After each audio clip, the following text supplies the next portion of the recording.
Let's talk about the filth that's starting to come out in the early days of the Diddy trial. This, of course, is P. Diddy. Surprise, surprise, he's a creep. Surprise, surprise, he's done horrible things.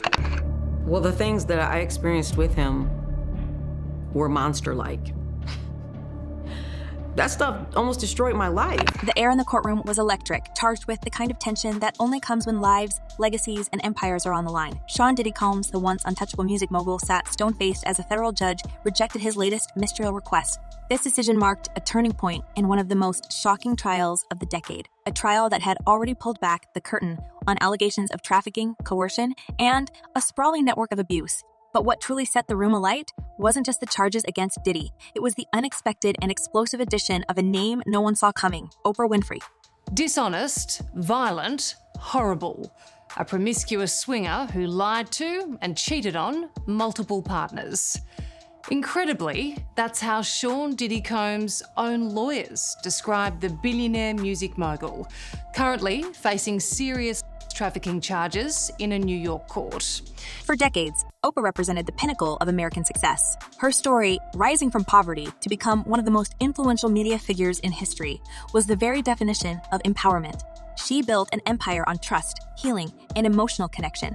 Yet now her name was being whispered alongside Diddy's, not as a distant observer, but as someone allegedly entangled in the shadows of his empire. The allegations, though unproven, were enough to send shockwaves through the public. Court filings and insider leaks hinted at transactions, meetings, and alleged ties that raised unsettling questions about how deep this scandal might go.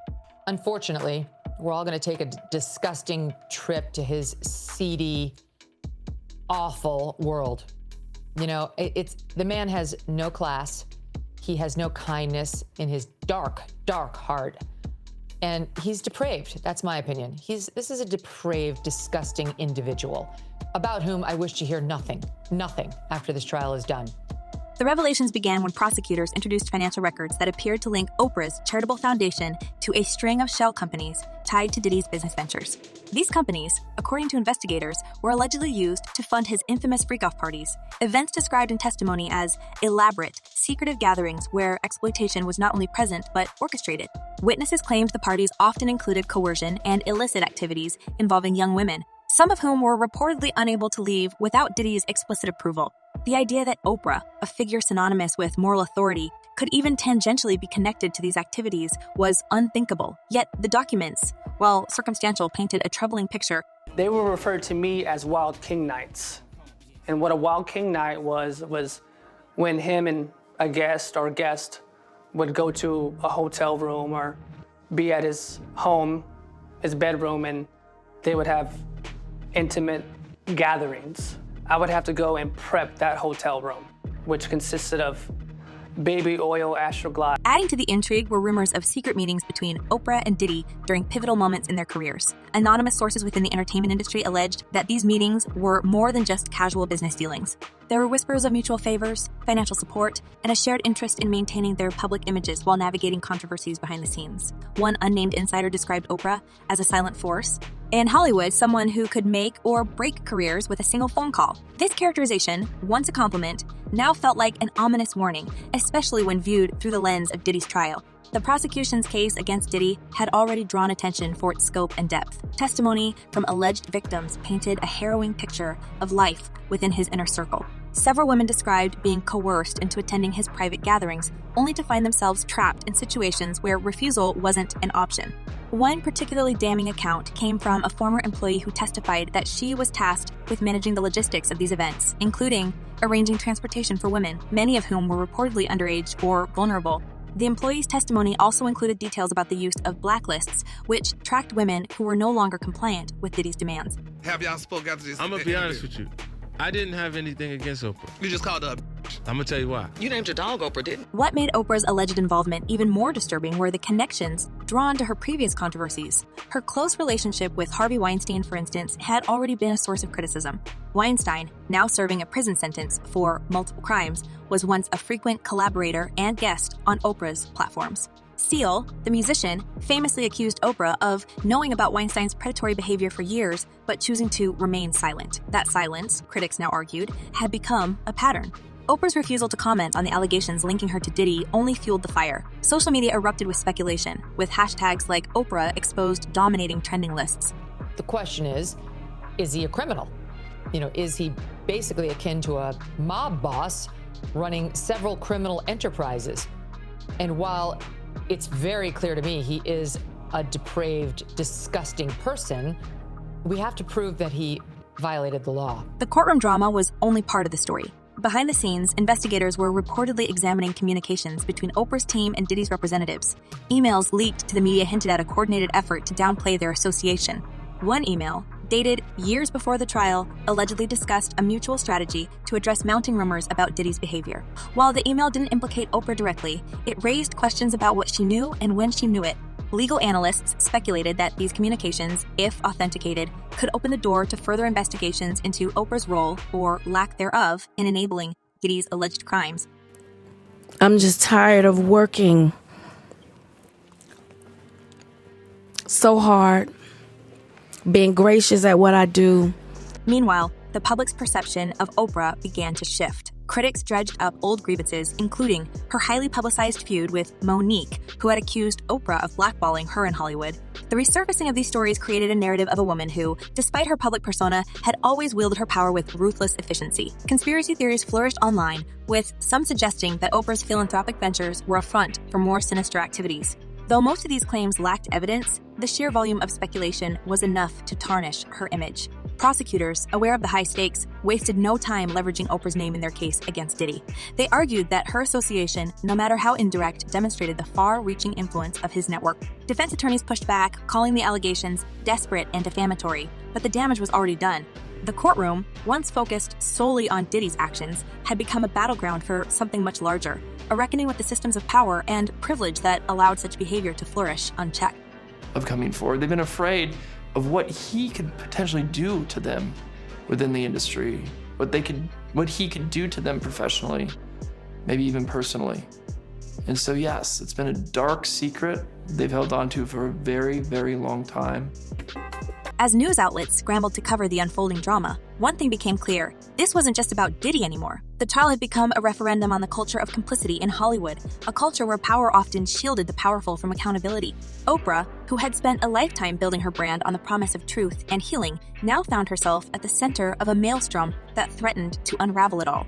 Whether she would emerge unscathed or fall alongside Diddy remained to be seen. But one thing was certain, the story was far from over. Parade of celebrities who we expect to be mentioned and or called into that courtroom, people who we hadn't heard about prior, like Mike Myers, Austin Powers, Mike Myers.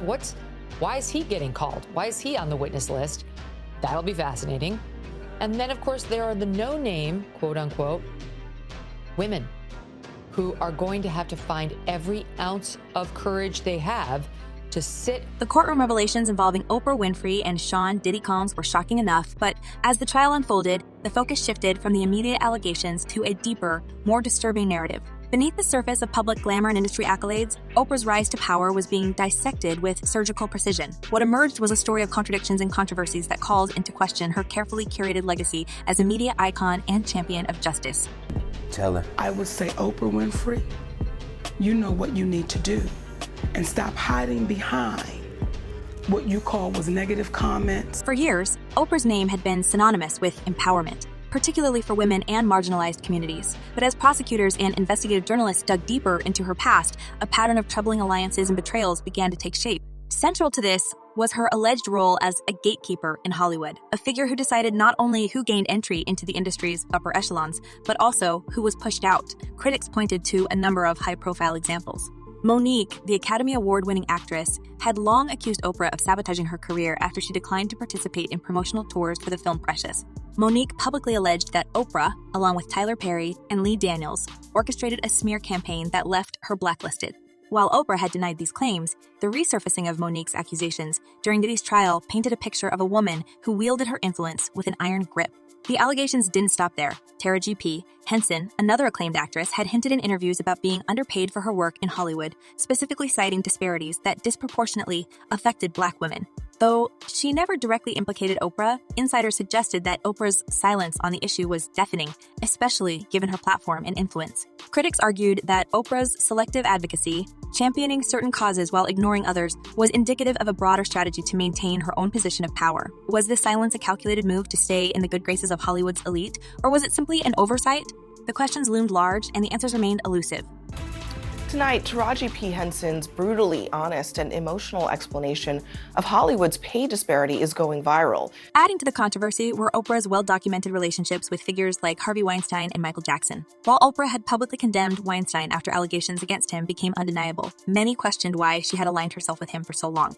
Photos of the two smiling at events and footage of Oprah praising him as a visionary resurfaced, fueling speculation about how much she truly knew about his behavior. Seal, the musician, had famously accused Oprah of being complicit, claiming she had been aware of Weinstein's actions for years and chose to stay silent. And then there was her connection to Michael Jackson.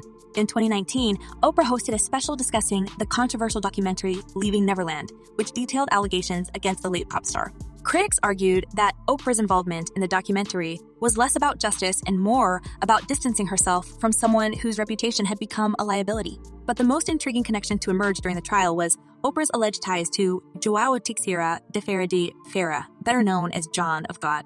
Once hailed as a miraculous spiritual healer, Faria's fall from grace was swift and brutal when hundreds of women came forward with horrifying allegations against him. Prosecutors in Diddy's case didn't directly link Oprah to Faria's crimes, but the resurfacing of her 2010 episode praising him raised questions about her judgment. Reports indicated that Oprah's team had visited Faria's compound multiple times before the episode aired, and some skeptics argued that signs of his troubling behavior should have been evident even then. The fact that she had been associated with a figure now convicted of such heinous acts only added to the growing sense of unease surrounding her role in Hollywood's murkier dealings. These connections became even more problematic when placed alongside the allegations of gatekeeping in Hollywood. Several industry insiders alleged that Oprah's influence extended beyond her public persona, claiming she had quietly worked behind the scenes to shape narratives and protect certain individuals. Some suggested that her power wasn't just about amplifying voices, but also about silencing them. A few anonymous sources spoke of Oprah's ability to control the media landscape, highlighting how dissenters often found themselves ostracized or discredited. This narrative painted a picture of someone who, while publicly advocating for justice and empowerment, may have played a key role in maintaining the very systems of privilege and silence she claimed to challenge. Conversely, when the devil comes at you, maybe it's because you're trying to do something right. The timing of these revelations could not have been worse for Oprah. Just as these controversies surfaced, a former employee from her media network came forward with claims of a toxic work environment behind the scenes. While these allegations were unrelated to Diddy's trial, they added to the growing narrative of hypocrisy. Staff members described a culture of fear where dissent was discouraged and loyalty was discouraged and loyalty was demanded at all costs. Although Oprah had long been celebrated for fostering an atmosphere of inspiration and collaboration, these reports cast her in a new light, one that seemed to echo the stories of control and manipulation now being discussed in court. It was yet another reminder of how even the most celebrated public figures could have shadows lurking just beneath the surface. But perhaps the most damaging revelations came from her involvement with João Teixeira de Feira, better known as John of God. The Brazilian spiritual healer had been a guest on Oprah's show in 2010, where she lauded his so-called miraculous abilities. Years later, Faria was convicted of crimes against hundreds of women, including running a horrifying operation where women were reportedly kept captive. While Oprah issued a statement expressing sympathy for the victims and claiming she had no prior knowledge of Faria's actions, the association tarnished her image. Critics were quick to draw parallels between her promotion of Faria and her alleged connections to Diddy's network. Was this another case of Oprah failing to vet those she elevated, or was there something more deliberate at play? He cornered me. And then he asked me, with his arm up, he asked me, "How you doing?" I'm kind of like, wow, what the heck? Very uncomfortable. And then he rubbed his hand down my breast. He said, "If you need anything at all, you let me know." The courtroom testimony only added fuel to the fire. Witnesses described a network of enablers that allowed Diddy's alleged activities to go unchecked for years. Some of these enablers were high-profile figures in entertainment and media, individuals who, according to prosecutors, had turned a blind eye in exchange for financial or professional gain. While Oprah's name was never directly mentioned in these testimonies, the insinuations were hard to ignore. Financial records, leaked emails, and insider accounts hinted at a culture of complicity where silence was bought and loyalty was traded like currency. One anonymous source described it as an unspoken agreement. Everyone knew, but no one said a word. The public reaction was swift and unforgiving. Social media platforms exploded with debates about Oprah's legacy. Was she a victim of guilt by association, or was this the long overdue unmasking of a woman who had carefully hidden her true nature? Hashtags like Oprah Truth and Hollywood Gatekeeper trended for weeks as users dissected every aspect of her career. Old interviews, photos, and speeches were scrutinized for signs of hypocrisy or hidden agendas. Even her philanthropic ventures, once celebrated as groundbreaking, were now viewed with suspicion. Critics questioned whether these initiatives were genuine acts of generosity or carefully calculated moves to bolster her public image. There's a saying, when the devil ignores you, then you know you're doing something wrong. Wait, I'm not done now. Yet, not everyone was convinced of her guilt. Loyal fans and supporters rallied to her defense, arguing that Oprah was being unfairly targeted in an industry rife with corruption. They pointed out that no concrete evidence had been presented to tie her directly to Diddy's actions. Some even suggested that the allegations were part of a smear campaign orchestrated by her detractors, jealous of her success and influence. But these voices were increasingly drowned out by the growing chorus of skepticism. As the trial continued, new rumors began to circulate. Leaked documents hinted at a potential tell-all book by a former associate of Oprah's, someone who claimed to have first-hand knowledge of her dealings with Diddy and other Hollywood power players. If true, this book could be the final nail in the coffin of Oprah's pristine reputation. Meanwhile, prosecutors hinted at the existence of additional evidence, emails, financial transactions, and possibly even recorded conversations that could further implicate high-profile figures in Diddy's network. The anticipation was palpable as the world waited to see what would come next. In the end, this trial was no longer just about Sean Diddy Combs. It had become a symbol of something much larger, a reckoning with the culture of silence and complicity that had allowed powerful figures to evade accountability for so long. Oprah Winfrey, once seen as a beacon of hope and inspiration, now stood at the center of this storm. Whether she would weather it or be consumed by it remained to be seen. But one thing was certain, this story was far from over. As new revelations emerged and the lines between fact and speculation continued to blur, we were left with more questions than answers. What else had been hidden in the shadows of Hollywood's glitzy facade? And who else would be exposed before the final curtain fell? Let us know your thoughts below. This is a conversation no one can afford to ignore.